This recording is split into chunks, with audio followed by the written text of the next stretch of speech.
be upstanding for the Namokar mantra.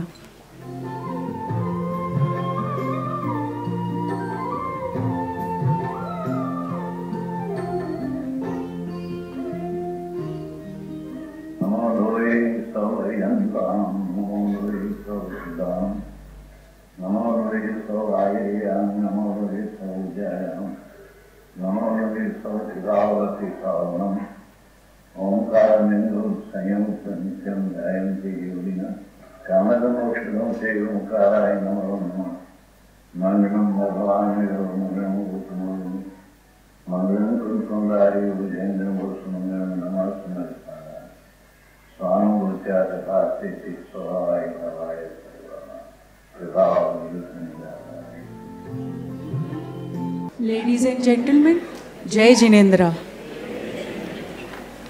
મારું નામ મનીષા શાહ અને આ પૂનમ શાહ છે. હું આપ સૌને વીર કુનકુન જૈન યુથ એસોસિએશનનો પરિચય કરાવવા માગું છું. વીર કુનકુન કહાન જૈન યુથ એસોસિએશન કેન્યાના સ્થાપક છે કોમલ શાહ, જેની શરૂઆત એપ્રિલ 2020માં મહાવીર જૈન કલ્યાણકના શુભ દિવસે થઈ હતી. માત્ર 4 વર્ષમાં વીર કુનકુન કહાન જૈન યુથ એસોસિએશન આફ્રિકાની સૌથી મોટી દિગંબર જૈન સંસ્થા બની છે. તેમની યુટ્યુબ ચેનલ પણ આફ્રિકામાં જૈન ચેનલોમાં નંબર 1ના સ્થાન પર છે. યુવાનો અને બાળકોને શીખવા અને આગામી પેઢીને ધર્મમાં આગળ વધવા માટે કોમલ પ્રેરણા પૂરી પાડે છે. પૂજ્ય ગુરુદેવ શ્રી કાંજી સ્વામીના માર્ગદર્શન હેઠળ કોમલ દ્વારા 2 children classes and 3 adult classes on weekly basis ચલાવવામાં આવે છે. વીર કુનકુન Kahan Jain youth association કેન્યાના classes ને USA, ઇન્ડિયા એન્ડ UK ના બાળકો તેમજ યુવાનો એટેન્ડ કરી જ્ઞાનમાં વૃદ્ધિ કરી રહ્યા છે. કોમલ દ્વારા 12થી વધુ દેશોમાં જૈન યુવાનો શ્રી કુનકુન આચાર્ય દ્વારા લખાયેલા શાસ્ત્રોના માર્ગદર્શન હેઠળ આપણા મહાન જૈન દર્શન વિશે જાણવા માટે થોડા દર મહિને યોજાતા ગ્લોબલ યુથ કન્વેન્શનમાં ઇન્વોલ્વ થયા છે. આ રીતે વૈશ્વિક જૈન યુવાનો આનંદ સાથે ધાર્મિક પ્રવૃત્તિ કરી રહ્યા છે. બાળકોનું કન્વેન્શન પણ વર્ષમાં એકવાર યોજાય છે, જેમાં આ વર્ષે કેન્યા ભાગ લેનાર 5 દેશમાંથી 2nd સ્થાન આવ્યું છે. વીર કુનકુન કહાન જૈન યુથ એસોસિએશનના બાળકોને સાઉન્ડ એશિયા FM પર ભગવાન મહાવીરની ગૌરવગાથા સંભળાવવા માટે પણ આમંત્રણ આપવામાં આવ્યું હતું. તેની સાથે જૈન ફિલોસોફીમાં રસ વધારવા બાળકો માટે મનોરંજન કાર્યક્રમનું આયોજન, જેમ કે essay writing competition, talent show, art classes etcetera કરવામાં આવે છે. તેમજ વીર કુનકુન જૈન યુથ એસોસિએશનમાં કોમલ એન્ડ મ્યુઝિકલ ગ્રુપ દ્વારા 3 રત્નત્રયી વિધાનોનું આયોજન પણ કરવામાં આવ્યું છે. આ રીતે ખૂબ જ ઓછા સમયમાં વીર કુનકુન જૈન યુથ એસોસિએશને ખૂબ સારી પ્રગતિ કરી છે અને હજુ વધુ પ્રગતિ માટે આપ સૌનો સાથ વિનવે છે. આજનો કાર્યક્રમ મહાભારત તો હજારો વર્ષ પહેલાંની એક સત્ય ઘટના છે, જ્યારે આપણા 22મા તીર્થંકર આ ધરતી પર વિચરતા હતા. 24 તીર્થંકરો સમયને અનુરૂપ અનેક રહસ્યને પ્રગટ કર્યા છે, જે શાસ્ત્રોમાં બતાવેલા છે. આપણા શાસ્ત્રો તો સાગર છે, પણ જ્યારે જ્યારે એક વિષય સ્પર્શી જાય છે ત્યારે ત્યારે તેનું ગુણગાન ગાવાનું મન થાય છે. આજનો કાર્યક્રમ મહાભારત એક વાતચીત સ્વરૂપે કહેવાનો પ્રયાસ છે, ન કે નાટક સ્વરૂપે. Thank you. Over to પિગ્ના.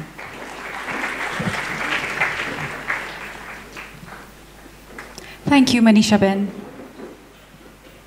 Good evening once again. On behalf of Veer Kunkun Kahan Jain Youth Association, VKKJYA, it is my pleasure to welcome you all to today's musical story recitation of Mahabharat. The script of Mahabharat has largely been taken from Harivansh Puran by Acharya Jin Sen, which is available online on atmadharma.org. VKKJYA imparts the Digambar Jain philosophy as per the teachings of Pujya Gurudev Kanji Swami. This May, we celebrate Pujya Gurudev Kanji Swami's 135th birth anniversary. VKKJYA has been the leading Digambar Jain Institute for the last 4 years. Online Jain classes are running for both children and adults, which are taught by Komal Shah, both in English and Gujarati. We encourage all of you to join classes from the comfort of your home. Team Mahabharat, as you will soon see, comprises of about 70 volunteers who have been dedicatedly working under the leadership of Komal Shah. We would like to thank the volunteers who have contributed towards this massive project. Let us start with our sponsors for today. Ladies and gentlemen, a round of applause for all our sponsors without whom we would not be here today.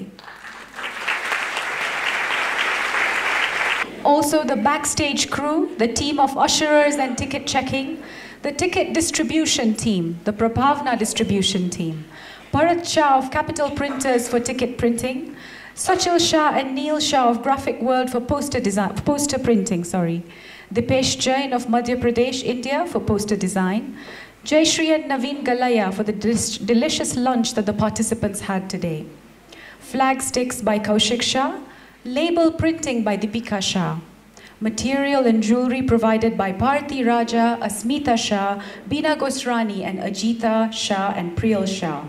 Makeup for the cast by Hiral and Sapna, and Dhoti Tying by Gaurang Bhai and Ila Ben. Advertising team Paras Maru and Komal Shah.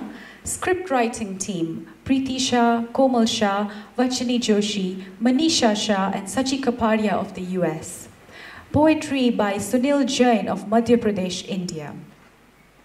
The speakers and dancers and their families and the entire cast who we will introduce at the end of the show. Voiceovers provided by Mehul Malde, Mehul Savani, Preeti Shah, Samir Munshi, Mahesh Rugani, Paras Maru and Sodi Chana. Lighting by Preeti Shah, Amay Shah, Brian and George. Sound and audio management by Manisha Shah and Paras Shah. Costume designs by Komal Shah, music direction by Komal Shah, stage management by Preeti Shah and Komal Shah, and the coordination, production and direction by Komal Shah. Volunteers, thank you very much once again, and in case we have forgotten anyone unintentionally, please accept our sincere gratitude towards your efforts for today's performance. Ladies and gentlemen, today's presentation of Mahabharat is one of storytelling.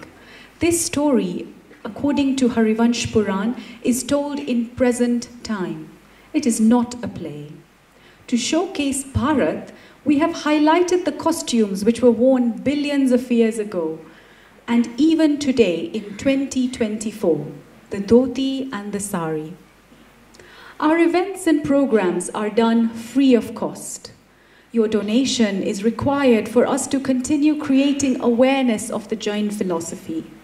We request each and every one of you to give donation from your heart to preserve our heritage for the next generation.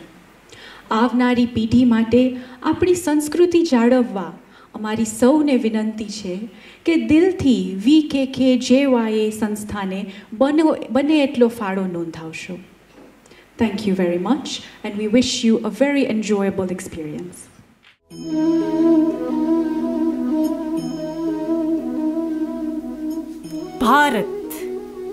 Bharat વર્ષ ભારત ભૂમિનું નામ પ્રથમ તીર્થંકર ઋષભદેવના પુત્ર ભરતના નામે પડ્યું છે, જે પહેલા ચક્રવર્તી હતા. જૈન દર્શન કહો કે વિશ્વ સિદ્ધાંત કહો, એક જ વાત છે. જૈન ધર્મ તો અનાદિ અને અનંત છે, જે આત્મધર્મના નામે પણ ઓળખાય છે. 24 તીર્થંકર બાદ અનેક શ્રુત કેવડીઓ થયા, આચાર્ય થયા અને ગ્રહસ્થ પંડિતો પણ થયા. 135 વર્ષ પહેલાં પૂજ્ય ગુરુદેવ કાનજી સ્વામીનો જન્મ સૌરાષ્ટ્રની ભૂમિ પર થયો. પૂજ્ય ગુરુદેવ કાનજી સ્વામીનો 135 જન્મ જયંતિ વૈશાખ સુદ બીજના દિવસે, જે આ વર્ષે 9th મેના છે. તેમનું બીજું નામ કહાન પણ છે. કહાન ગુરુએ તેમની સત્ય, સરળ અને સુગમ વાણીથી લાખો જીવોને પ્રભાવિત કર્યા છે, અને 45 વર્ષ સુધી તેમની સિંહ સમાન ગર્જનાથી આત્માનુભૂતિની વિધિનો આગમ અનુસાર પ્રચાર કર્યો છે. કહાન ગુરુ સ્ટાર ઓફ ઇન્ડિયાના નામે પ્રસિદ્ધ છે. તેઓ આ વિશ્વના કોહિનૂર છે. આ તેજસ્વી મહાપુરુષે સૂર્ય સમાન આખા વિશ્વમાં આજ સુધી તેમની કિરણો ફેલાવી છે અને ફેલાવતા રહેશે. તે પ્રભાવશાળી આત્મા ધાતકી ખંડમાં ભાવિ તીર્થંકર બનશે. તો ચાલો આપણે સાથે મળીને આ યુગ પુરુષનો જન્મદિનનું સેલિબ્રેશન કરીએ.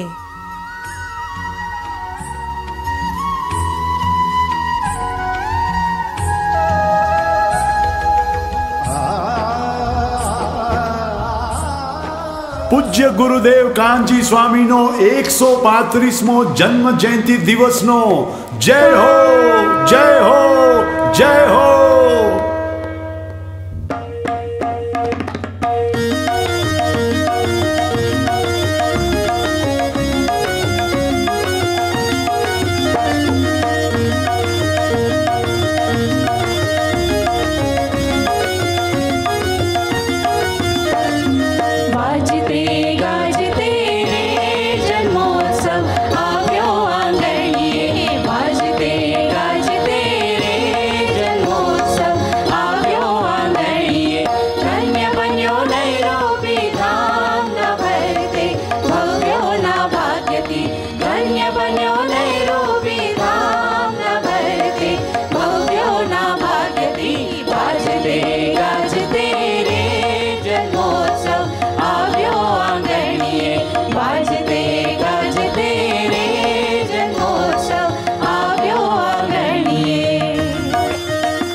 historic events are an integral part of Jain studies. Mahabharata is one of them. It is describing the story of our 22nd Tirthankar, Neminath Bhagwan, and his cousins, the Panch Pandav, Shri Krishna and Balram. The aim of showcasing these true historical events is to create awareness of our Jain heroes. The hero always attains moksha, a state of infinite happiness for infinite time. This epic, Mahabharata, portrays how emotions such as hatred, greed, and jealousy have been overcome by understanding and experiencing the true nature of the soul, which in itself is filled with infinite happiness and peace. Through this story, we wish to impart that although we are living in this mundane world full of ups and downs, every soul has the potentiality to experience oneself and eventually attain a state of infinite happiness, moksha. Mahabharata એટલે કલેશ, મહાભારત એટલે યુદ્ધ, મહાભારત એટલે રોમાંચ. ખરું ને? પણ ના, જૈન ગ્રંથોના અજવાળે સમજીએ તો સમજાય કે મહાભારત એટલે માનવને મહાત્મા બનાવતી પ્રક્રિયા. જૈન પુરાણ ગ્રંથોમાં પદ્મપુરાણ અર્થાત રામાયણ પછી જૈન સમાજમાં જેનું સૌથી વધારે સ્વાધ્યાય થાય છે તે છે હરિવંશ પુરાણ. એમાં 22મા તીર્થંકર ભગવાન નેમિનાથનું ચરિત્ર વિશેષ રૂપે વર્ણવેલું છે અને કૃષ્ણ, બલરામ, કૌરવ, પાંડવો વગેરે અનેક ઇતિહાસ પ્રસિદ્ધ મહાપુરુષોના ચરિત્રનું પણ અત્યંત ખૂબીપૂર્વક વર્ણન કરેલું છે. હરિવંશ પુરાણના રચિતા છે આચાર્ય જીનસેન.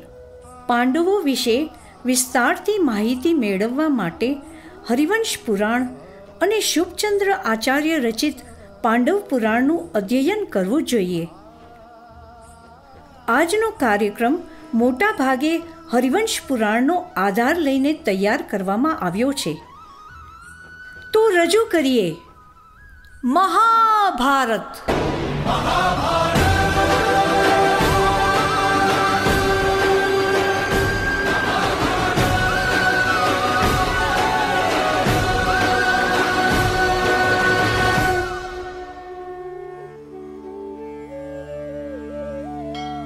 પાલિતાણા ગામમાં શત્રુંજય પર્વત પર પાંડવ મુનિરાજ ધ્યાનમાં લીન છે.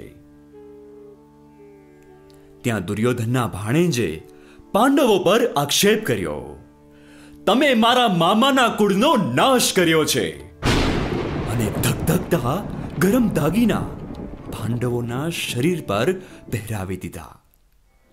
મુનિરાજો પર ઘોર ઉપસર્ગ કર્યા. પછી તેમનું શું થયું?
દુર્યોધનના ભત્રીજાએ પાંડવો પર ધગધગતા દાગીના કેમ પહેરાવી દીધા? કોણ હતા પાંડવો? તેજસ્વી મહાપુરુષો પાંડવો કોણ હતા તે જાણવા માટે તો મારે સમગ્ર મહાભારતનો પરિચય આપવો પડશે.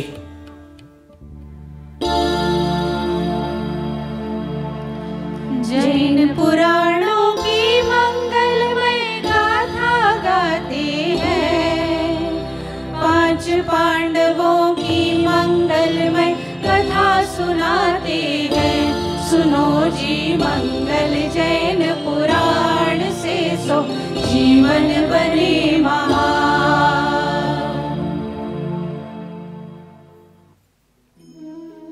હજારો વર્ષ પહેલા ભારત વર્ષમાં જ્યારે 22મા તીર્થંકર નેમિનાથ આ ધરતી પર વિચરતા હતા ત્યારની આ કથા છે. હસ્તિનાપુર નગરમાં કુરુવંશી રાજા ધૃતરાષ્ટ્ર રાજ કરતા હતા. તેમના 2 ભાઈઓ હતા, પાંડુ અને વિદુર. રાજા ધૃતરાષ્ટ્રના કાકાના પુત્રનું નામ ભીષ્મ હતું. ધૃતરાષ્ટ્રને ગાંધારી નામની રાણીથી દુર્યોધન, દુશાસન વગેરે 100 પુત્રો હતા, જેમને કૌરવના નામથી ઓળખવામાં આવે છે. પાંડુને કુંતી અને માદ્રી 2 રાણીઓ હતી, જે બંને બહેનો હતી. કુંતીને 3 પુત્રો યુધિષ્ઠિર, ભીમ અને અર્જુન, અને માદ્રીને 2 પુત્ર હતા, નકુલ અને સહદેવ હતા. આમ પાંડુને કુલ 5 પુત્રો હતા, જે પાંડવ કહેવાયા. પાંડવો એટલે વીરતા, સાહસ, સજ્જતાથી શોભતા યોદ્ધાઓ.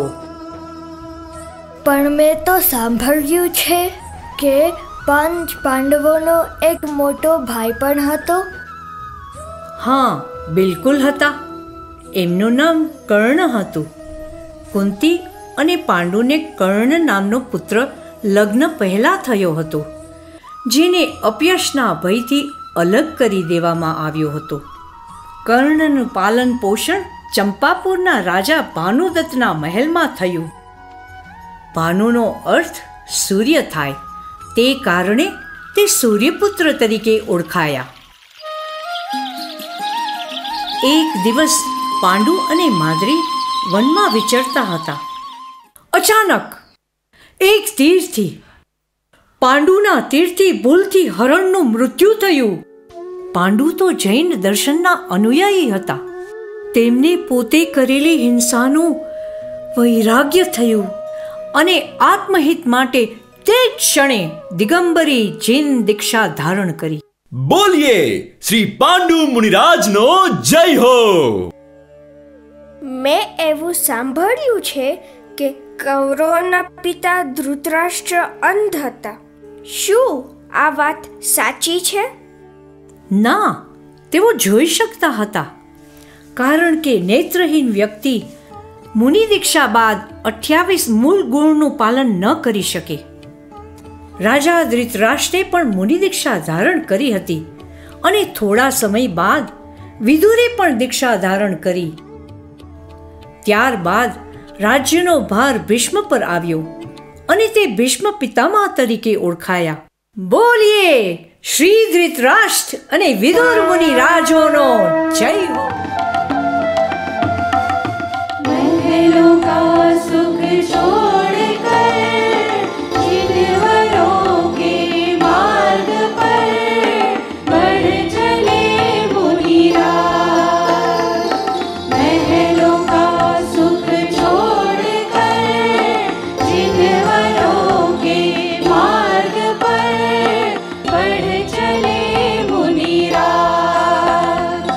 बढ़ चले मुनिराज।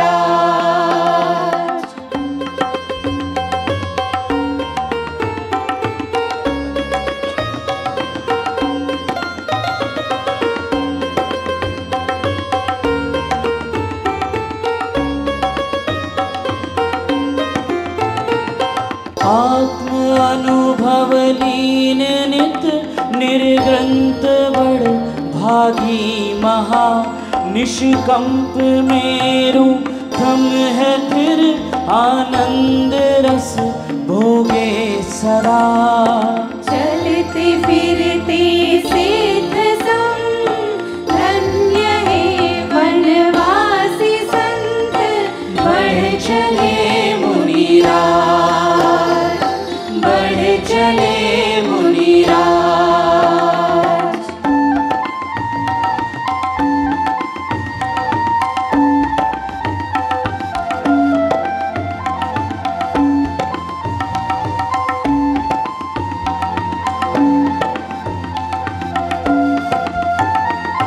ब्रह्ममय मंगल सुचर्या परम पावन आपकी भ्रम रोग हरती मधुर वाणी जीव को अमृतमयी।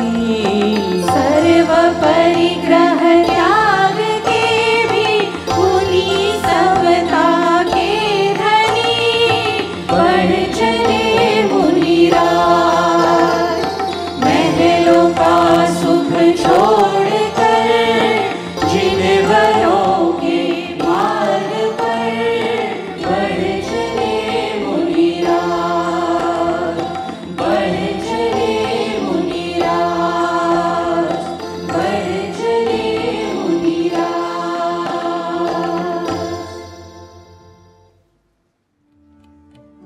અમારે પાંડવો વિશે હજી ઘણું જાણવું છે.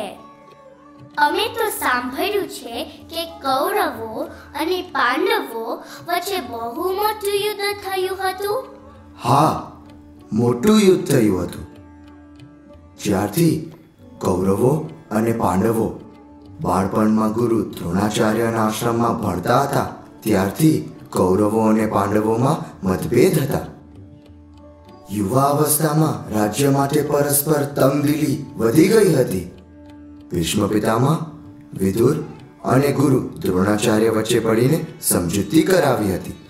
અડધું રાજ્ય કૌરવોને અને અડધું રાજ્ય પાંડવોને અપાવ્યું.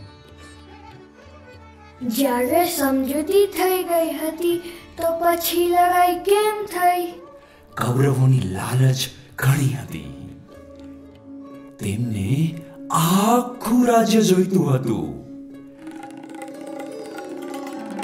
કૌરવોએ એમના શકુની મામાની નીચ યુક્તિ દ્વારા એક લાક્ષાગ્રહ મહેલ બનાવ્યો કે જે બળીને ખાક થઈ જાય. આ મહેલ દુર્યોધને પાંડવોને ભેટમાં આપ્યો, જે વાતથી પાંડવો અજાણ હતા. એક દિવસ રાત્રિના સમયે જ્યારે પાંડવો લાક્ષાગ્રહમાં ગાઢ નિંદ્રામાં હતા ત્યારે કૌરવોએ એમના લાક્ષાગ્રહમાં ભયંકર આગ લગાવડાવી. શું આગ લગાવડાવી? તો શું પાંડવો એમાં ખાખ થઈ ગયા? ના ભાઈ ના, આમ કાંઈ પાંડવો ખાક થઈ જાય એવા થોડા હતા. તેઓ તો મહાબુદ્ધિશાળી હતા.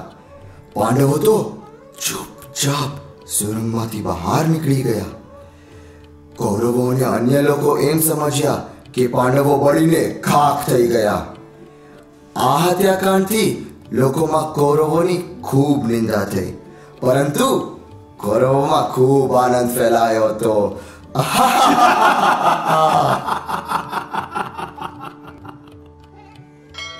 પછી પાંડવો અને માતા કુંતી ક્યાં ચાલ્યા ગયા? કેટલાક સમય તો તેઓ જંગલમાં રહ્યા. ફરતા ફરતા બ્રાહ્મણના વેશમાં રાજા દ્રુપદની રાજધાની માંકંદી પહોંચ્યા. ત્યાં રાજા દ્રુપદની પુત્રી દ્રૌપદીનો સ્વયંવર રચાઈ રહ્યો હતો. રાજા દ્રુપદે ઘોષણા કરી, આ દેવોપને ધનુષ્ય ચડાવનારને જ દ્રૌપદી વર્ષે.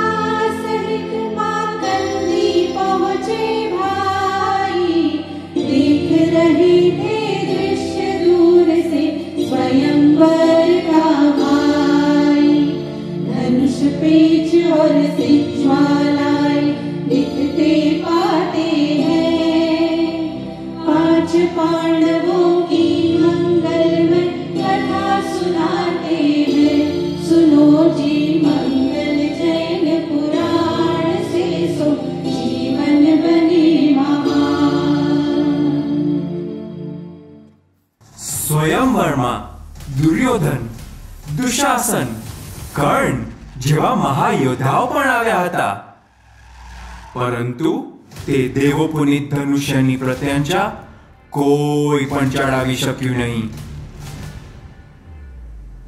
તે ધનુષ્ય જે દેવલોકથી આવ્યું હતું તેને માત્ર સ્પર્શ કરતા અગ્નિ અને સર્પના ભયંકર ભ્રમિત ચિત્ર બની જતા હતા. ઘણા રાજાઓ ડરી ગયા અને ધનુષ્યની નિકટ પણ ના પહોંચી શક્યા. અરે બાપ રે, પછી શું થયું? છેવટે અર્જુન ઊભા થયા.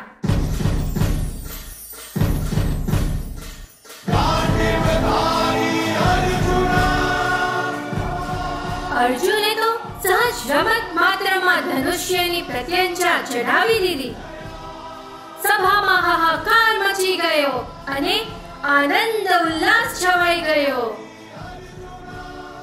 સ્વયંવરમાં ભાગ લેવા આવેલા રાજાઓના મોં પડી ગયા, પણ દ્રૌપદીના ચહેરા પર આનંદ છવાઈ ગયો અને અર્જુનના ગળામાં વરમાળા પહેરાવી દીધી.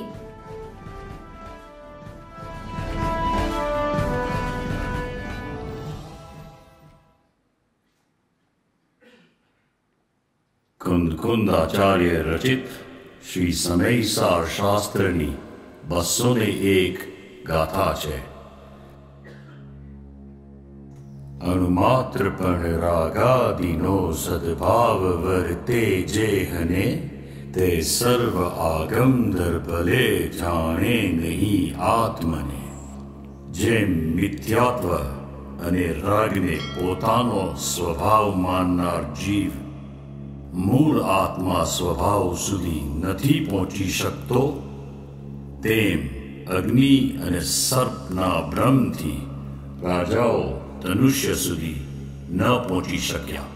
જેમ અહંકારી રાજાઓ શૂરવીર હોવા છતાં અહંકારને કારણે ધનુષ્યની પ્રત્યંચા ન ચડાવી શક્યા અને દ્રૌપદીની સાથે વિવાહ ન કરી શક્યા, તેમ જીવને ઘણા આગમનો અભ્યાસ હોવા છતાં રાગને સ્વયં કરતા માને છે. તેથી આત્માનુભૂતિ નથી થઈ શકતી અને મોક્ષ લક્ષ્મીને ન વરી શકે. સ્વયં વિચાર કરજો. जो मिथ्यात्व रागादिक के कारण आत्म तक ना पहुँचे, सभी को लग परास्त युधिष्ठिर अर्जुन से कहवे, पर आज्ञा युधिष्ठिर की अर्जुन समझते हैं. 5 पांडवों की मंगल में कथा सुनाते हैं, सुनो जी मंगल जैन पुराण से सो जीवन बने महान. અમે તો સાંભળ્યું છે કે દ્રૌપદી 5 પાંડવોને વરી હતી. લોકો તેને પાંચાલી કહીને બોલાવે છે. ના રે, દ્રૌપદી તો મહાસતી હતા. વાત એમ છે કે દ્રૌપદીના પૂર્વભાવમાં તેમણે એક વેશ્યાને જ્યારે 5 પુરુષો સાથે હસી મજાક કરતા જોઈ હતી, તેને જોઈને દ્રૌપદીનો જીવ અત્યંત પ્રસન્ન થયો. તેના કર્મનું ફળ વર્તમાનમાં મળ્યું અને દ્રૌપદી અપમાનિત થયા. માત્ર અર્જુન તેમના પતિ હતા. દ્રૌપદી પામવાની આશા નિષ્ફળ ગઈ. તેથી હારેલા રાજાઓને બ્રાહ્મણોથી બળતરા થઈ ને અફવા ફેલાવી દીધી. અરે રે, જુઓ તો ખરા, આ તો 5 પુરુષોને વરી છે. તો ભાઈઓ, આજથી સૌ એને પાંચાલી કહીને બોલાવીશું.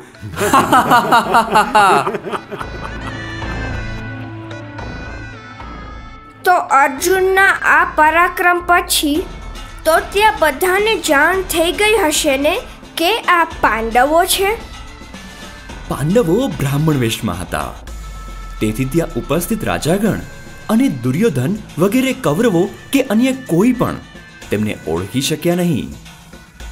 એક સાધારણ બ્રાહ્મણ સ્વયંવર જીતી ગયો તે દુર્યોધનથી સહન ન થયું અને તેણે બધા રાજાઓને આ બ્રાહ્મણ સાથે યુદ્ધ કરવા ઉશ્કેર્યા. પણ ધનુર્ધારી અર્જુન સામે જ્યારે કોઈ ધનુર્ધારી ટકી શક્યો નહીં, ત્યારે સ્વયં ગુરુ દ્રોણાચાર્ય તેની સાથે યુદ્ધમાં ઉતર્યા. અર્જુને ગુરુને નમસ્કાર કરી બાણ દ્વારા પોતાનો પરિચય પત્ર ગુરુદેવ પાસે મોકલી આપ્યો. ગુરુ દ્રોણને જ્યારે ખબર પડી કે પાંડવો હજુ જીવિત છે, તે ખૂબ ખુશ થયા. મારા પ્રિય શિષ્યો જીવિત છે. પાંડવો જુગારમાં રાજપાટ હારી ગયા હતા એવું મેં ક્યાંક સાંભળ્યું હતું. શું ખરેખર એવું થયું હતું? હા, સાચી વાત છે. વાત એમ છે કે પાંડવોને અડધું રાજ્ય મળ્યું. એ વાત દુર્યોધનને દિવસ રાત ખટકતી હતી. એ પાંડવોનો કાંટો કાઢવા માંગતો હતો અને એ માટે એને એના મામા શકુનીની મદદ માંગી. કુટિલ નીતિમાં પારંગત એવા શકુની મામાએ પાછી એક નવી ચાલ ચાલી. ભાણિયા, આ વખતે બાજી હાથમાંથી નહીં જવા દઉં ને જરૂરથી પાંડવોનું રાજ્ય હડપી લઈશું.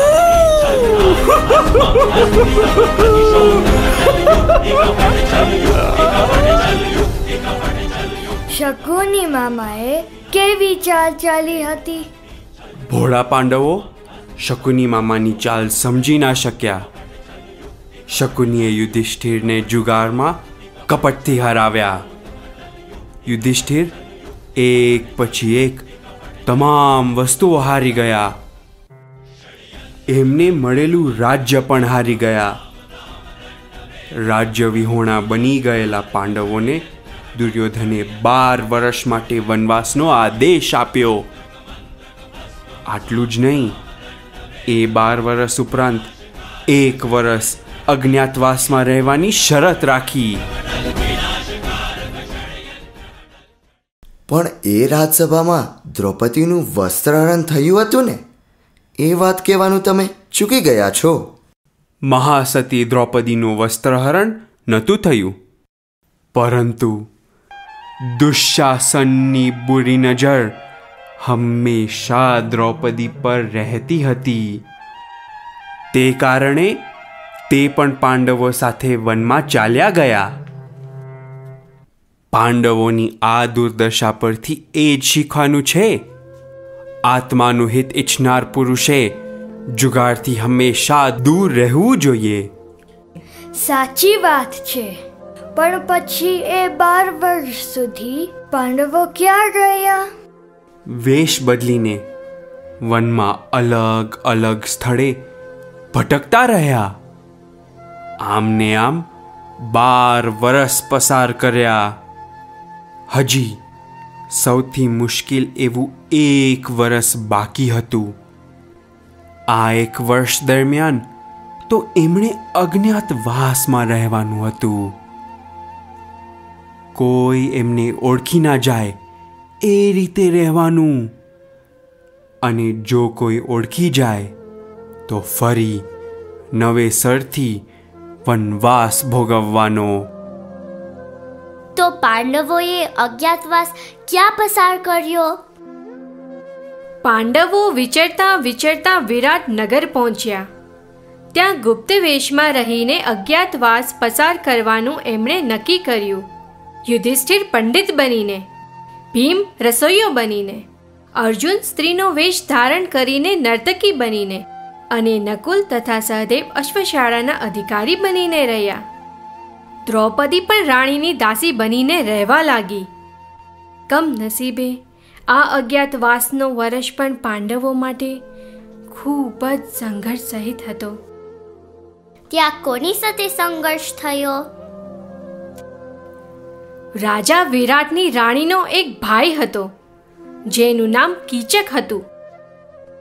એણે જ્યારે અતિ સુંદર દ્રૌપદીને જોઈ તો તે તેના પર મોહિત થઈ ગયો. તેને દ્રૌપદીને અનેક પ્રકારોના લોભ દેખાડીને તે પોતાનો દુષ્ટ ભાવ પ્રગટ કરવા લાગ્યો. દ્રૌપદીએ આ વાત તેમના જેઠ ભીમને કહી. તમે એની સાથે બનાવટી સ્નેહભરી વાતો કરીને મળવાનું સ્થાન નિશ્ચિત કરી લેજો.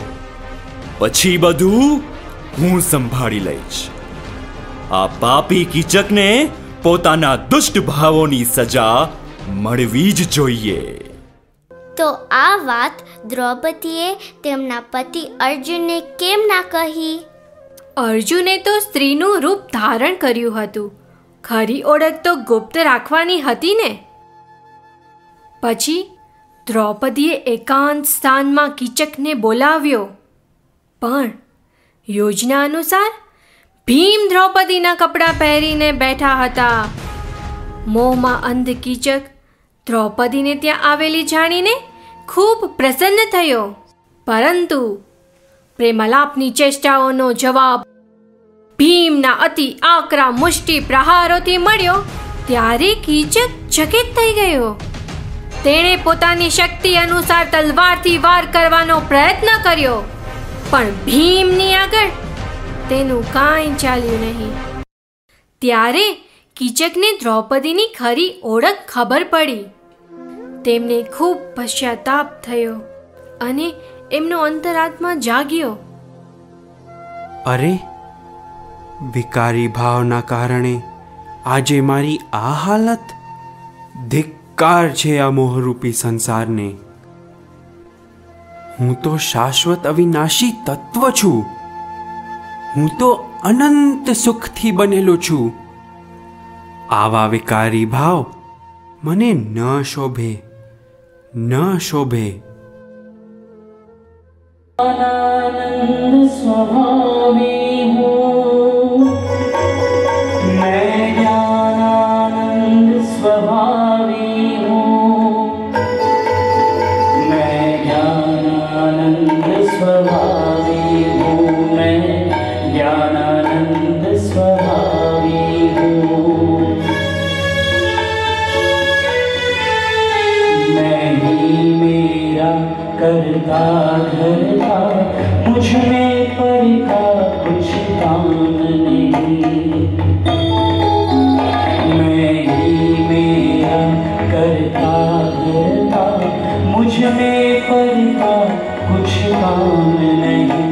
मैं मुझ में रहने वाला हूँ पर मैं मेरा विश्राम नहीं.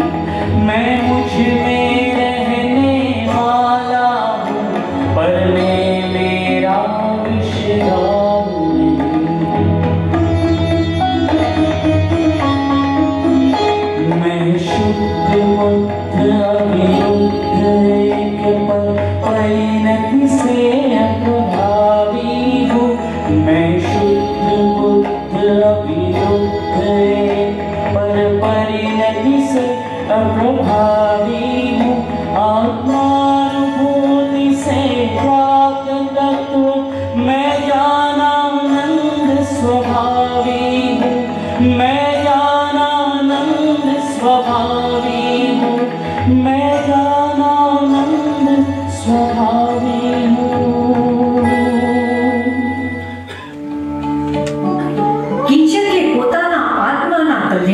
માટે દિગંબરી મુનિ દીક્ષા ધારણ કરી.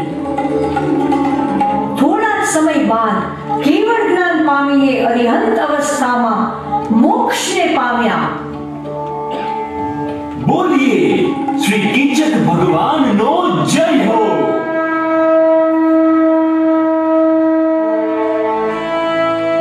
જુઓ, મહાભારત એક ભારત ભૂમિમાં જ પાપી શસ્ત્ર છોડીને શાસ્ત્રના બળથી ભગવાન બની જાય છે.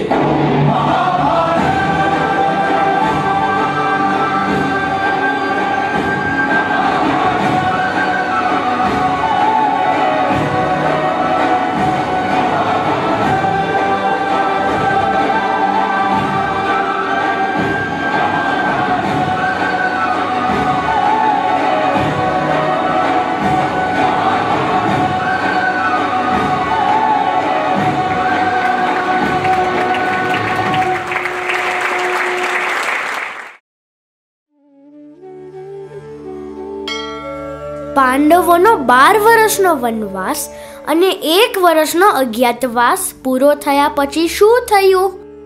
પાંડવોના અજ્ઞાતવાસના 13 વર્ષ પૂરા થયા અને રાજા વિરાટે તેમની પુત્રી ઉત્તરાના વિવાહ અર્જુનના પુત્ર અભિમન્યુ સાથે કર્યા. લગ્નમાં ઉપસ્થિત અભિમન્યુના મામા દ્વારકાધીશ શ્રી કૃષ્ણ હાજર હતા. શ્રી કૃષ્ણએ તેમના દૂતને હસ્તિનાપુર મોકલ્યો કે શરત અનુસાર પાંડવોને તેમનું રાજ્ય પાછું આપી દેવું પડશે. પરંતુ દુર્યોધને રાજ્ય પાછું આપવાને બદલે સામે યુદ્ધ કરવાની હઠ ફરમાવી.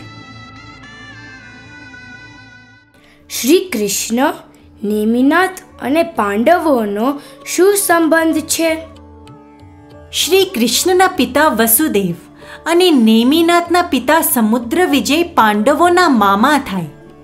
તે સંબંધે પાંડવોના માતા કુંતી અને માદ્રી શ્રી કૃષ્ણ અને નેમિનાથના ફૈબા થાય.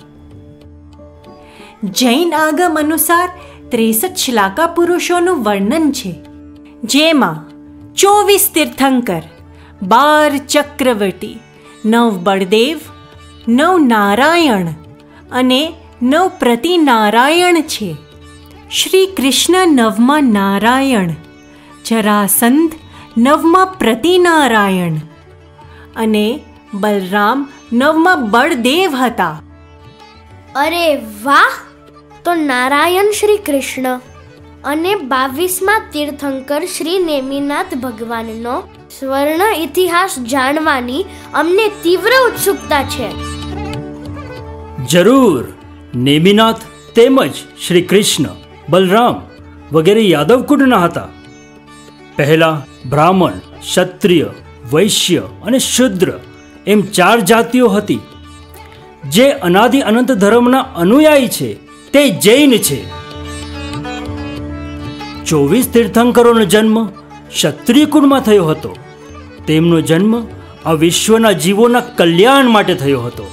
તેથી જ આપણા માટે ભગવાનના ખરા સ્વભાવને જાણવું મહત્વપૂર્ણ છે. તેમણે બતાવેલા આત્માનુભૂતિ માર્ગ અનુસરી આપણે પોતે અરિહંત ભગવાન બની મોક્ષને પામી શકીએ છીએ. યુવા અવસ્થામાં શ્રી કૃષ્ણએ તેમના પાપી મામા કંસનો વધ કર્યો હતો. કંસના મૃત્યુ પછી કંસના પત્ની તેના પિતા જરાસંઘ પાસે ખૂબ જ દુઃખી અવસ્થામાં ગયા. જરાસંઘ શ્રી કૃષ્ણ ઉપર ખૂબ ક્રોધિત થયા અને વેરી થયા. તેમણે સમગ્ર યાદવ કુળનો નાશ કરવાનો સંકલ્પ લીધો. અનેક વખત યુદ્ધ થયા. છેવટે મહારાજ સમુદ્ર વિજય અને બધા યાદવ કુળના યાદવે વિચાર્યું કે જરાસંઘ ખૂબ શક્તિશાળી છે, તે આપણને શાંતિથી રહેવા દેશે નહીં.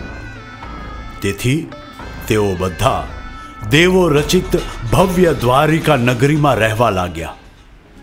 દ્વારિકા નગરી સ્વર્ગ જેટલી અતિ સુંદર હતી. અરે વાહ! તો પછી નેમિનાથનો જન્મ ક્યાં થયો હતો?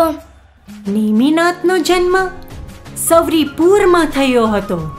તેમના માતા રાણી શિવાદેવીએ કાર્તિક સુદ છઠને દિવસે 16 ઉત્તમ સ્વપ્ન જોયા અને તેમના પતિ રાજા સમુદ્ર વિજય સાથે મંગળ સ્વપ્ન વિશે ચર્ચા કરી. આ સાંભળી સમુદ્ર વિજય અતિ પ્રસન્ન થયા અને જાહેરાત કરી, 22મા તીર્થંકરનો ગર્ભ કલ્યાણક અત્યંત ઉત્સાહપૂર્વક ઉજવવાની તૈયારી કરો.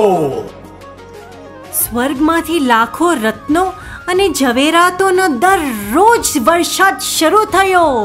દેવીઓ સ્વર્ગમાંથી આવી અને રાણી શિવાદેવીની સેવા કરવા લાગ્યા. તીર્થંકરના સ્વાગત માટે ખૂબ જ હર્ષપૂર્વક તૈયારી થઈ રહી હતી. શ્રાવણ સુદ છઠને દિવસે 22મા તીર્થંકરનો જન્મ થયો.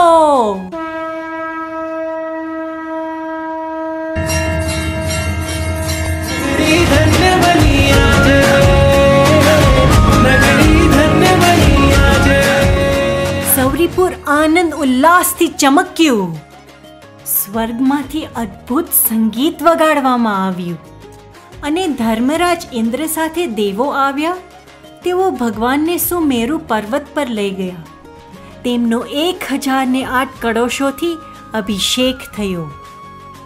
ઇન્દ્રએ સૂર્યમુખી તેજસ્વી બાળ તીર્થંકરનું નામ નેમિનાથ રાખ્યું.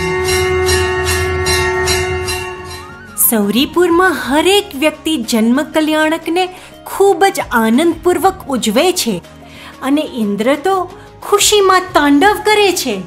સચિન રાણી આનંદ ઉલ્લાસથી નૃત્ય કરે છે.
धन्य हुई यह स्त्री पर्याय, समकित से तन मन हर्षाए। मोह तिमिर का अंत हुआ अब, सम्यक श्रद्धा और में समाए। मीना अनंत गुणों का धाम, आज मैं धन्य हुई। अब मोह से मिला विश्राम, आज मैं धन्य हुई।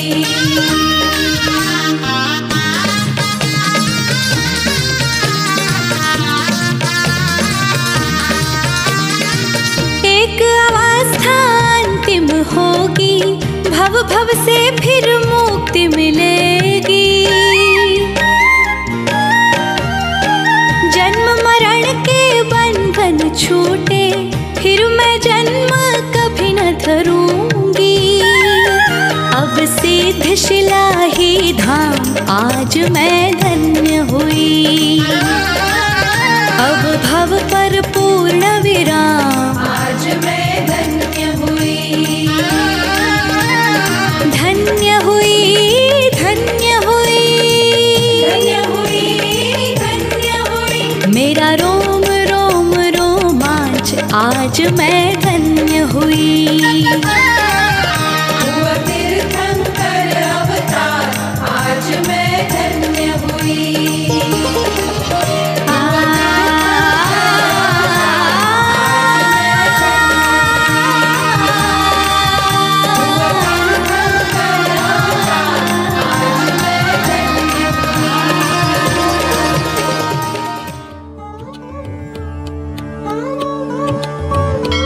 જૈન શાસ્ત્ર અનુસાર હંમેશા નારાયણ અને પ્રતિનારાયણ વચ્ચે યુદ્ધ થાય છે. તો પછી શ્રી કૃષ્ણ અને જરાસંઘ વચ્ચે મહાયુદ્ધ કેવી રીતે થયું?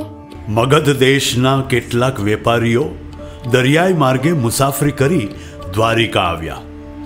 તેમને વેપારમાં નફો તથા અમૂલ્ય રત્નો મળ્યા. ત્યારબાદ તેઓ રાજગૃહી પહોંચ્યા અને અર્ધચક્રી મહારાજ જરાસંઘ પાસે ગયા. રાજાને તે રત્નો ભેટમાં આપ્યા. જરાસંઘે પૂછ્યું કે તમને આ કિંમતી અને સુંદર રત્નો ક્યાંથી મળ્યા? સૌરાષ્ટ્ર દેશની નજીક એક દરિયો છે જ્યાં અમે ભવ્ય દ્વારિકા નગરી જોઈ. તે શહેર એટલું સુંદર હતું જાણે સ્વર્ગમાંથી ઉત્પન્ન થયું છે. મહાબળશાળી ને પ્રતાપી શ્રી કૃષ્ણ તે દેશના રાજા છે. કૃષ્ણનું નામ સાંભળતા અને તેમની સંપત્તિ વિશે જાણીને રાજા જરાસંઘનો ગુસ્સો જ્વાળામુખીની જેમ ફાટ્યો. તેમણે નિર્ણય લીધો કે કૃષ્ણ, હું તને મારા સુદર્શન ચક્રથી મારીશ અને દ્વારિકા પર રાજ કરીશ. અહીં નારદજીએ આ વાત સાંભળી લીધી અને શ્રી કૃષ્ણને સમાચાર આપ્યા કે દુશ્મન રાજા જરાસંઘ યુદ્ધ માટે આવી રહ્યા છે. રાજા જરાસંઘ પોતાની સેના સાથે કુરુક્ષેત્ર પહોંચ્યા અને બીજી બાજુ શૂરવીર શ્રી કૃષ્ણ પણ દ્વારિકાથી મોટી સેના સાથે આવ્યા. કુરુક્ષેત્રમાં ભયંકર યુદ્ધ થયું અને તે યુદ્ધમાં ભીષ્મ, દ્રોણ, જયદ્રથ, અશ્વત્થામા, કર્ણ, દુર્યોધન, દુશાસન વગેરે યોદ્ધાઓ જરાસંઘના પક્ષમાં હતા અને શ્રી કૃષ્ણના પક્ષમાં 5 પાંડવો, રાજા ઉગ્રસેન, રાજા દ્રુપદ વગેરે હતા.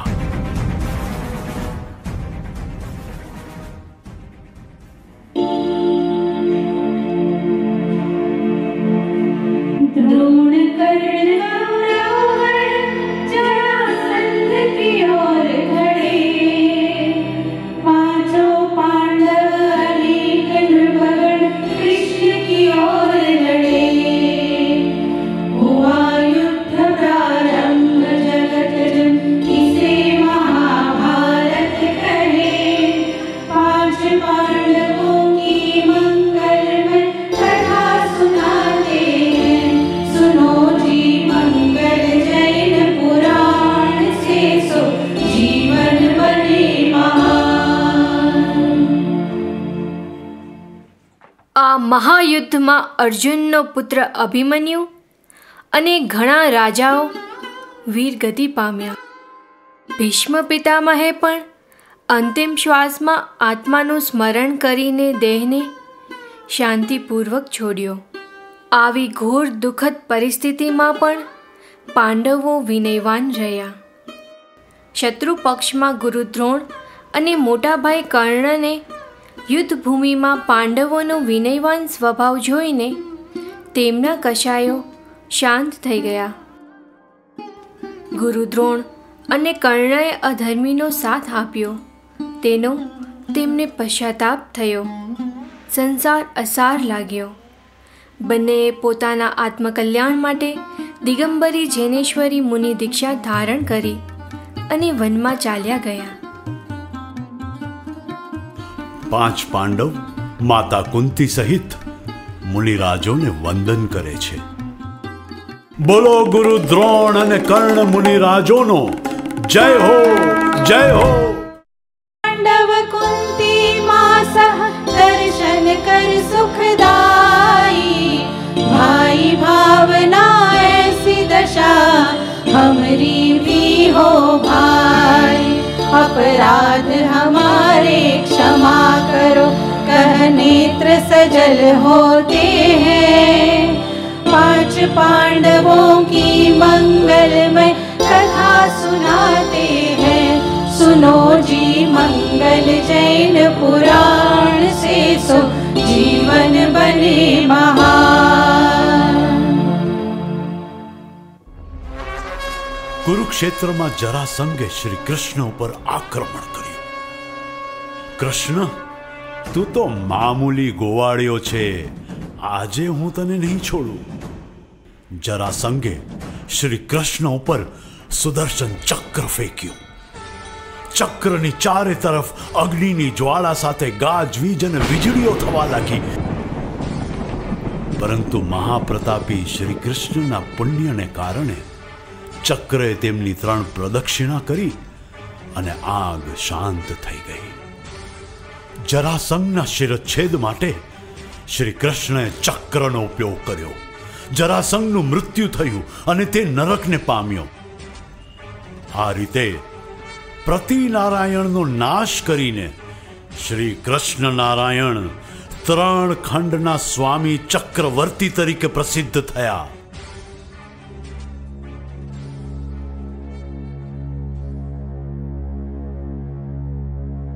કુંદાચાર્ય રચિત શ્રી સમયસાર શાસ્ત્રની 3જી ગાથા છે.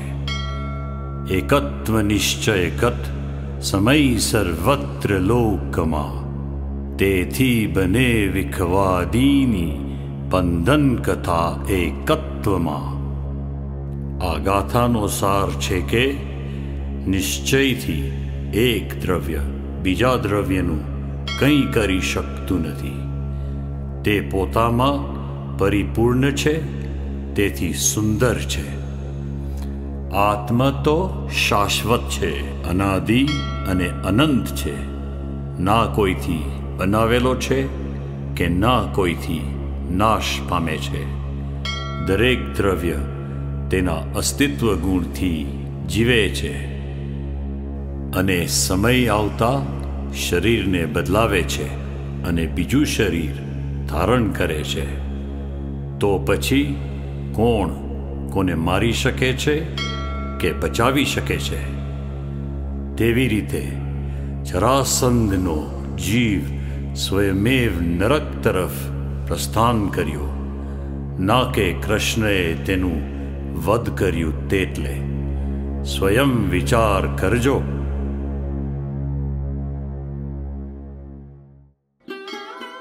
તો શું યુદ્ધના અંતમાં કોઈ ના બચ્યું? અંતમાં દુર્યોધન અને દુશાસન જ બચ્યા. મહાબળશાળી ભીમે બંનેને બંધી બનાવ્યા, પણ ક્ષમાધારી યુધિષ્ઠિર તેમને છોડી દે છે. ત્યારે તેમને પશ્ચાતાપ થાય છે. યુધિષ્ઠિર કહે છે, ભાઈ દુર્યોધન અને દુશાસન, અમે તમને માફ કરીએ છીએ. તમે તમારું રાજ્ય સંભાળો અને અમે અમારું, અને આ યુદ્ધ અહીં જ સમાપ્ત કરીએ.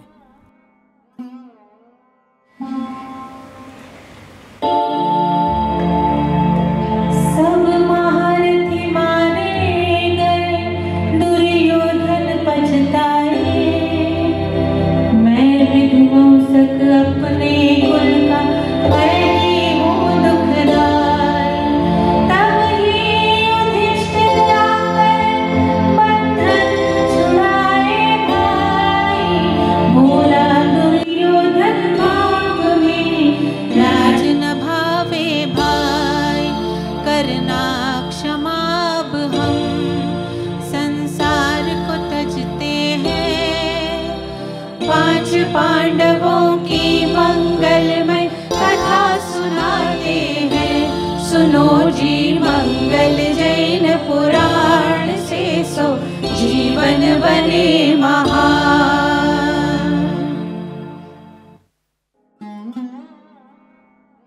અમને અમારી ભૂલનો અહેસાસ થઈ રહ્યો છે. હવે અમને આ રાજ્યમાં રસ નથી. અમે આત્માના અનંત સુખ રસ માટે જૈનેશ્વરી દિગંબર દીક્ષા ધારણ કરીએ છીએ અને મોક્ષ સામ્રાજ્ય પર અનંતકાળ સુધી રાજ્ય કરીશું. બોલો દુર્યોધન અને દુશાસન મુનિ રાજાનો જય હો, જય હો.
જુઓ, મહાભારત એક ભારતના ભૂમિના જ યુદ્ધ ક્ષેત્રમાં પાપી શસ્ત્ર છોડીને શાસ્ત્રોના બળથી ભગવાન બની જાય છે.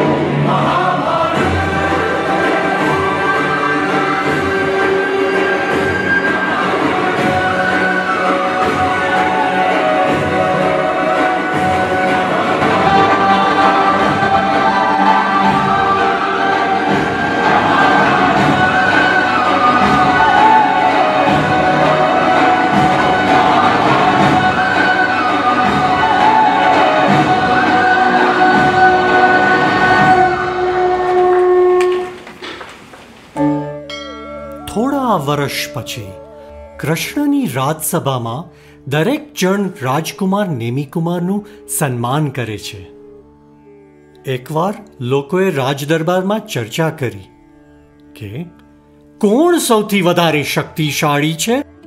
નેમી કુમાર આપણી વચ્ચે હાજર છે. તે ઇન્દ્ર કરતા વધુ શક્તિશાળી છે. તીર્થંકરનો જીવ આ વિશ્વમાં સૌથી વધુ બળવાન છે. રાજા કૃષ્ણને પોતાની શક્તિ પર ગર્વ અને અભિમાન હતું. તેથી તેમને નેમી કુમારની ઈર્ષા થઈ. તેમને ઊંડે ઊંડે ચિંતા થવા લાગી કે શું એક દિવસ નેમી કુમાર મારું રાજ્ય હડપી લેશે? ના, તે હું થવા જ નહીં દઉં. તીવ્ર રાજલોભને લીધે શ્રી કૃષ્ણને અશુભ ભાવ આવ્યા. તેમણે નેમિનાથને જૂનાગઢની રાજકુમારી રાજમતી સાથે લગ્ન કરવા માટે તૈયાર કર્યા.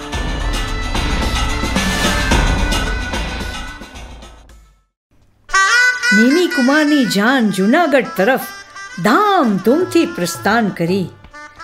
જાનમાં હજારો રાજાઓ હતા. નેમી કુમારની એક ઝલક માટે જૂનાગઢમાં દરેક જણ ઉત્સાહિત હતા. અતિ આનંદમય દિવસ હતો.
નેમી કુમારે પ્રાણીઓના ઉદાસ અવાજો સાંભળ્યા. પાંજરે પુરાયેલા પ્રાણીઓ નેમી કુમાર સામે જોઈ રહ્યા હતા, જાણે મદદ માંગી રહ્યા હોય. નેમિનાથે સેવકને પૂછ્યું, આ નિર્દોષ પ્રાણીઓ કેમ પુરાયેલા છે? યુવરાજ, રાજા કૃષ્ણનો આદેશ છે. આ પ્રાણીઓ જાનમાં માંસાહારી રાજાઓ માટે રાખવામાં આવ્યા છે.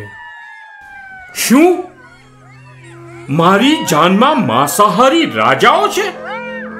તે શક્ય નથી. તેમણે તરત જ તેમના અવધિ જ્ઞાનનો ઉપયોગ કર્યો અને કૃષ્ણ શું કરવા માંગતા હતા તે જાણ્યું.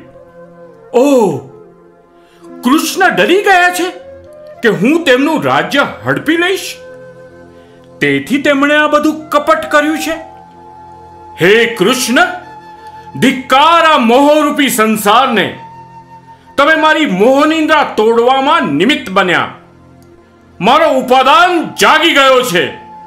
તમે આ અક્ષરણ સામ્રાજ્ય પર શાસન કરો અને હું શાશ્વત મોક્ષ લક્ષ્મીને વરીશ.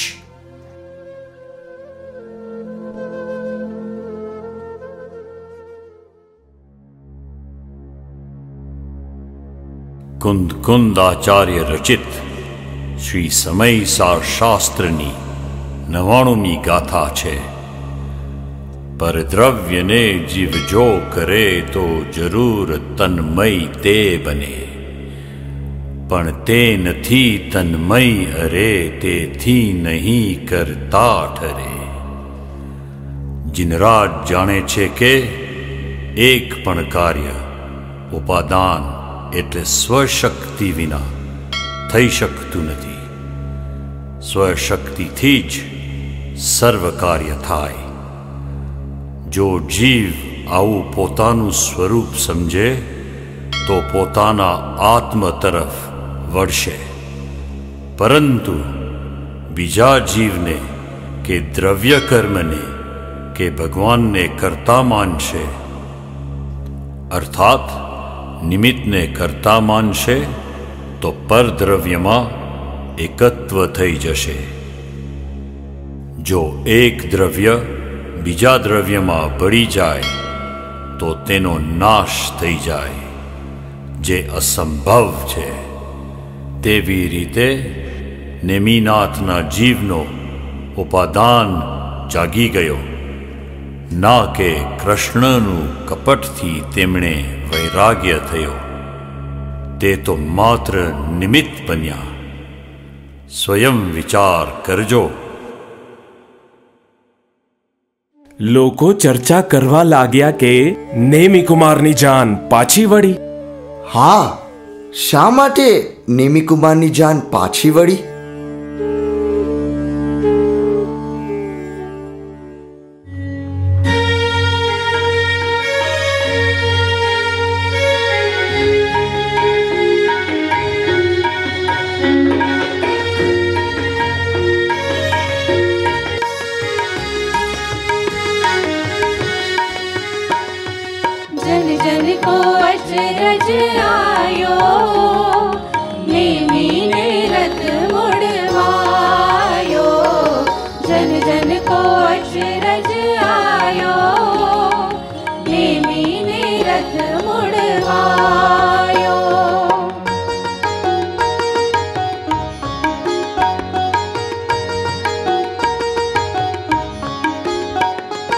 समुद्र विजय अचरज में भारी, समुद्र विजय अचरज में भारी, पुत्र विवाह की है तैयारी, पुत्र विवाह की है तैयारी। रंग में भंग कैसे आयो रे आयो, जन जन को अचरज आयो, नेमी ने रथ मुड़वायो, जन जन को अचरज आयो, नेमी ने रथ मुड़वायो।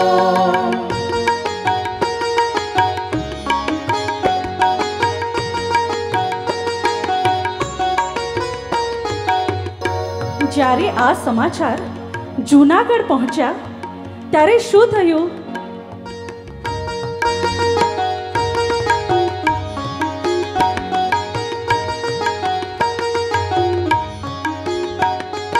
राजुल को बाबुल समझावे, राजुल को बाबुल समझावे, बेटी दूजावर बुलवावे, बेटी दूजावर बुलवावे। राजुल को नेमी मन भायो रे भायो, जन जन को अचरज आयो, नेमी ने रथ मुड़वायो, जन जन को अचरज आयो, नेमी ने रथ मुड़वायो, नेमी ने रथ मुड़वायो, नेमी ने रथ मुड़वायो।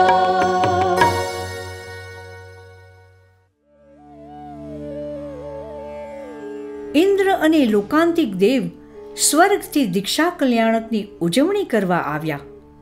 નેમી કુમારે કેશ લોચ કરી દિગંબર જીન દીક્ષા ધારણ કરી. ધન્ય છે પ્રભુને, ધન્ય છે. રાજમતી તેમના સ્વામીના પગલે ચાલ્યા. રાજરાજવાડાના ભોગને છોડીને આત્મિક સુખ ભોગવવા માટે અર્જિકા દીક્ષા ધારણ કરી. ધન્ય છે આવા સતીશીલવાન રાજમતીને, ધન્ય છે.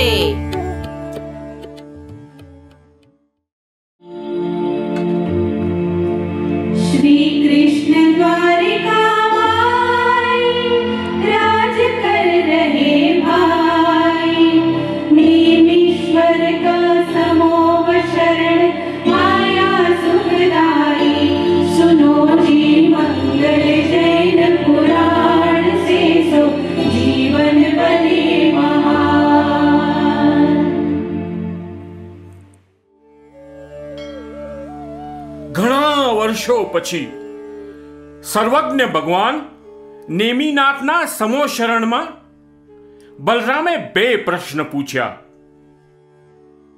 દ્વારિકા અને શ્રી કૃષ્ણનું ભવિષ્યમાં શું થવાનું છે? ભગવાનની વાણીમાં આવ્યું,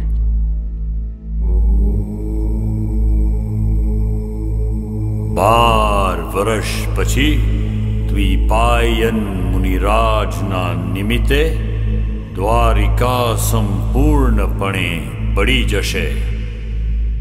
શ્રી કૃષ્ણ તેમના ભાઈ જરતકુમારને કારણે મૃત્યુ પામશે.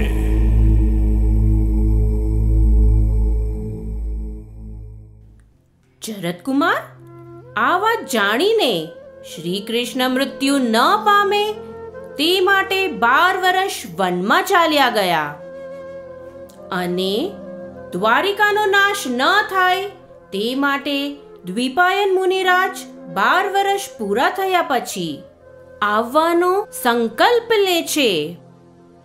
પરંતુ વાસ્તવમાં જ્યારે દ્વિપાયન મુનિરાજ પાછા આવ્યા ત્યારે 12 વર્ષ પૂરા થયા ન હતા.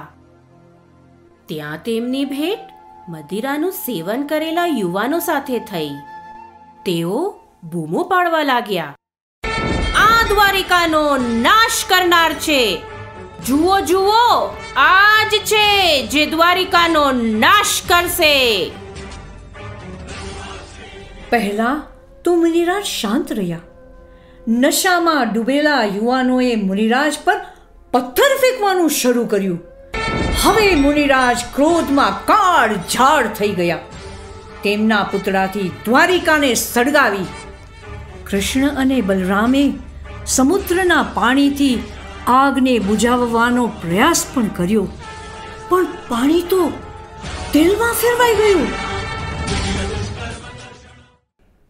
અચાનક આકાશવાણી થઈ, ફક્ત તમે 2 જ તેમાંથી જીવંત નીકળશો.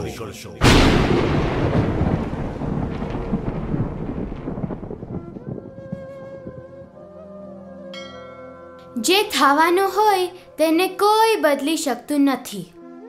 જે વસ્તુઓ થઈ છે, જે થઈ રહી છે અથવા થશે તે નિશ્ચિત છે. સર્વજ્ઞ ભગવાને આ ઘટનાઓ જોઈ છે. તેમનું જ્ઞાન અનંત છે. સર્વજ્ઞને ભૂતકાળ, વર્તમાન અને ભવિષ્યનું પૂર્ણ જ્ઞાન છે.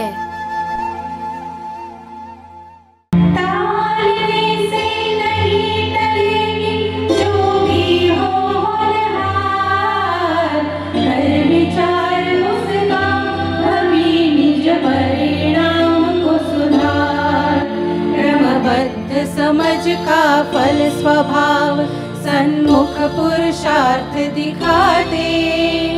5 पांडवों की मंगलमय कथा सुनाते हैं. सुनो जी मंगल जैन पुराण से सो जीवन बने महान. દ્વારિકા નગરી ભસ્મીભૂત થઈ ગઈ. કેવી વિચિત્રતા! એક સમય શ્રી કૃષ્ણ અર્ધચક્રવર્તી હતા અને હવે તેમની પાસે સંપત્તિના નામે એક વસ્તુ પણ નથી. કર્મના ઉદય બદલાયા, તેથી બધું જ બદલાયું. પછી શ્રી કૃષ્ણ અને બલરામ વનમાં પહોંચ્યા. શ્રી કૃષ્ણને તરસ લાગી હતી.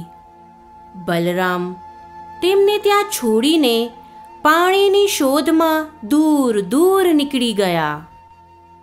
થાકેલા શ્રી કૃષ્ણ પિતાંબર વસ્ત્રો ઓઢીને ઝાડ નીચે સૂઈ ગયા. અચાનક એક તીર કૃષ્ણને વાગ્યું. જરતકુમારનું તીર વાગ્યું. તે કૃષ્ણના ભાઈ હતા, તેથી તેને મારવાનો ઈરાદો ન હતો. તે તો ભૂલથી વાગ્યો. જેમ નેમિનાથ ભગવાનની વાણીમાં આવ્યું હતું તેમ જ થયું. બલરામ પાણી લઈને આવ્યા. ત્યાં લોહીની ધારાઓ જોઈ અને કૃષ્ણને જગાડવાનો પ્રયત્ન કર્યો. મારા પ્રાણથી પ્યારો ભાઈ, તું જાગ. ભાઈ ભાઈ ભાઈ તું જાગ. લે લે લે હું તને પાણી પીવડાવું. ભાઈ ભાઈ તું જાગ, તું જાગ. પણ બધું નિષ્ફળ ગયું. તેઓ કૃષ્ણના મૃત્યુને સ્વીકારવા તૈયાર જ ન હતા. તેમણે કૃષ્ણનું શરીર પોતાના ખભા પર ઉપાડ્યું, ખવડાવ્યું અને સ્નાન કરાવ્યું, જેમ કે તે હજી જીવિત હોય. આવું 6 મહિના સુધી ચાલ્યું. 6ઠ્ઠા મહિનાના અંત પહેલા દેવ સ્વર્ગમાંથી આવ્યા. તેમણે બલરામને સમજાવ્યા અને વાસ્તવિકતાનું જ્ઞાન કરાવ્યું. ત્યારબાદ બલરામે શ્રી કૃષ્ણના શરીરનું અંતિમ સંસ્કાર કરીને મોહ તજી દીધો અને પોતાના આત્મહિત માટે દિગંબર દીક્ષા ધારણ કરી. બોલીએ શ્રી બલરામ મુનિરાજનો જય હો, જય હો. દેહ છોડીને બલરામ સ્વર્ગમાં ગયા. શ્રી કૃષ્ણ આવતા ભવમાં દિગંબર મુનિ દીક્ષા ધારણ કરીને તીર્થંકર બનશે. જે વીતરાગી, સર્વજ્ઞ અને હિતોપદેશી છે તેને જ ભગવાન કહેવામાં આવે છે. તો પછી શ્રી કૃષ્ણના મૃત્યુ બાદ જરતકુમારનું શું થયું? પાંડવોએ જરતકુમાર પાસેથી બનેલી દરેક દુઃખદ ઘટના સાંભળી. ફરીથી પાંડવોએ દ્વારકા બનાવી અને જરતકુમારને રાજા બનાવ્યા. પરંતુ ટૂંકા ગાળામાં આટલી બધી ઘટનાઓ બન્યા પછી પાંડવોને સંસારમાંથી મોહ છૂટી ગયો. તેઓ નેમિનાથ ભગવાનના સમૂહ શરણમાં જઈને દિગંબર જીન દીક્ષા ધારણ કરી. કુંતી માતા અને અર્જુનની પત્નીઓ દ્રૌપદી અને સુભદ્રાએ પણ રાજમતી અર્જિકા પાસે દીક્ષા ધારણ કરી.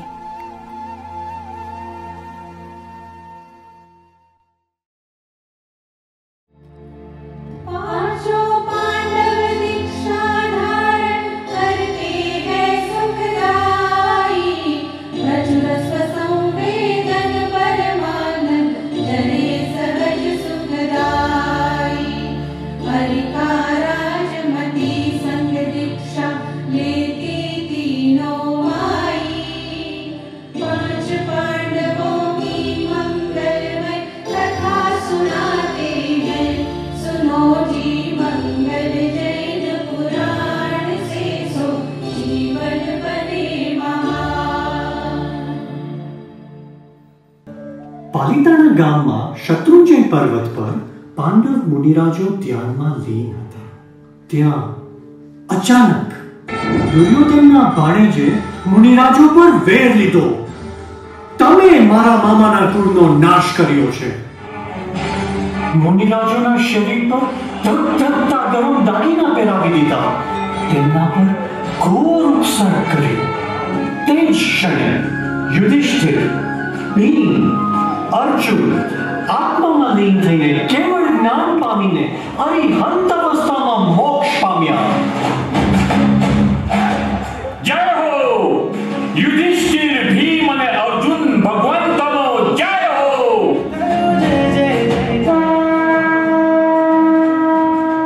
નકુલ અને સહદેવને સાદરમી મુનિરાજ ઉપર ઉપસર્ગના લીધે વાત્સલ્ય ભાવ આવતા ધ્યાન ભંગ થયું અને તેમનું શરીર આગમાં બળી ગયું. તેઓ તેમના શરીરને છોડીને દેવગતિ પામ્યા. જો તો ખરા, માત્ર એક સમયના રાગના કારણે 33 સાગરની લાંબી દેવગતિનો બંધ પડ્યો. ત્યારબાદ તેઓ મનુષ્ય ભાવમાં મોક્ષ પામશે. નેમિનાથ ભગવાન ક્યારે મોક્ષ પામ્યા? નેમિનાથ ભગવાને સમગ્ર વિશ્વમાં ઉપદેશ આપ્યા. જ્યાં જ્યાં પધાર્યા ત્યાં ત્યાં સમૂહ શરણની રચના થઈ. દેવો ને મનુષ્યો ઉપરાંત સિંહ ને સસલા, નાગ અને વાઘ, મગર અને મોર વગેરે પશુઓએ એક સાથે શાંતિપૂર્વક ભગવાનની વાણી સાંભળી. ઘણા જીવોએ આત્મ અનુભૂતિ કરી. કરોડો મનુષ્યોએ દિગંબર જીન દીક્ષા ધારણ કરી અને મોક્ષ પામ્યા. નેમિનાથ ભગવાનનું સમૂહશરણ ફરીથી ગિરનાર આવ્યું ને ફરીથી ધર્મ દરબાર ભરાયો. અષાઢ સુદ સાતમના રોજે તેમણે પોતાનું 1000 વર્ષનું આયુષ્ય પૂર્ણ કર્યું અને મોક્ષ અવસ્થા પામ્યા. સિદ્ધ શિલામાં વિરાજમાન થયા. બોલો 22મા તીર્થંકર શ્રી નેમિનાથ ભગવાનનો જય હો, જય હો, જય હો.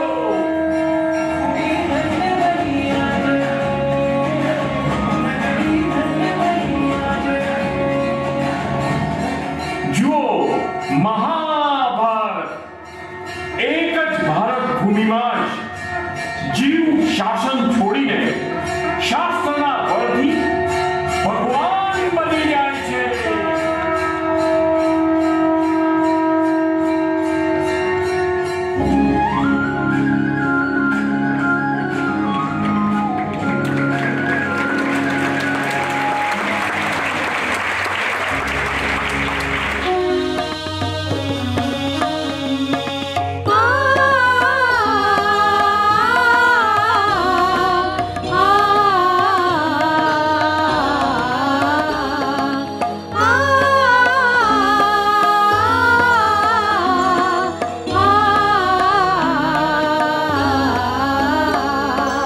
भारत की है कहानी सदियों से भी पुरानी है.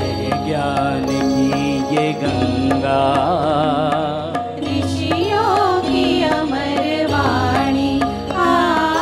ये विश्व भारती है.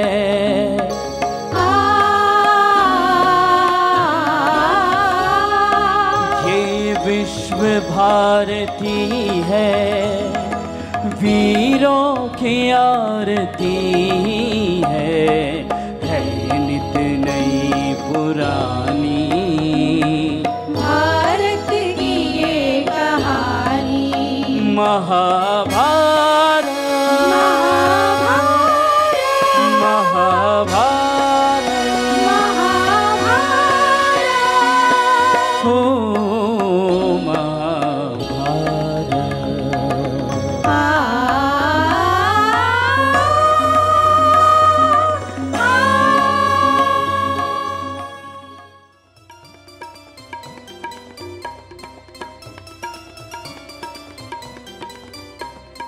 ढोल बजेंगे बजे नगाड़े होगी जय जयकार रे. जिन शासन की धर्म पताका लहराओ सब आज रे. बोल प्रभु के है उपकारी गूंजे मंगल कार रे. कहान गुरु की सत्य देशना पहुँचे हर घर द्वार रे. आओ आओ प्रिय साधर्मी नैरोबी नगर में आज रे. कहान गुरु के संदेशों को घर घर में पहुँचाओ रे.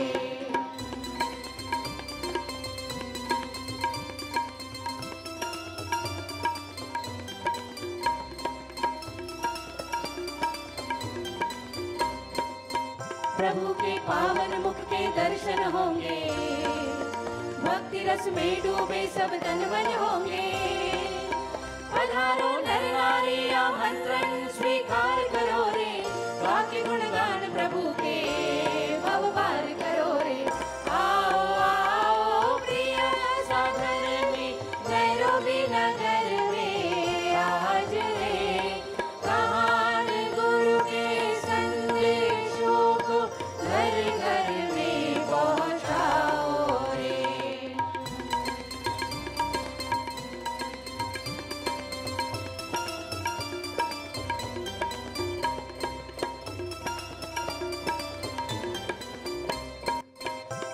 परमात्मा छू नक्की गुरु ने कराया, धन को धूल बता गुरुदेव ने हमें जगाया, मोक्ष के मार्ग की फिर सबको ऐसी राह बताकर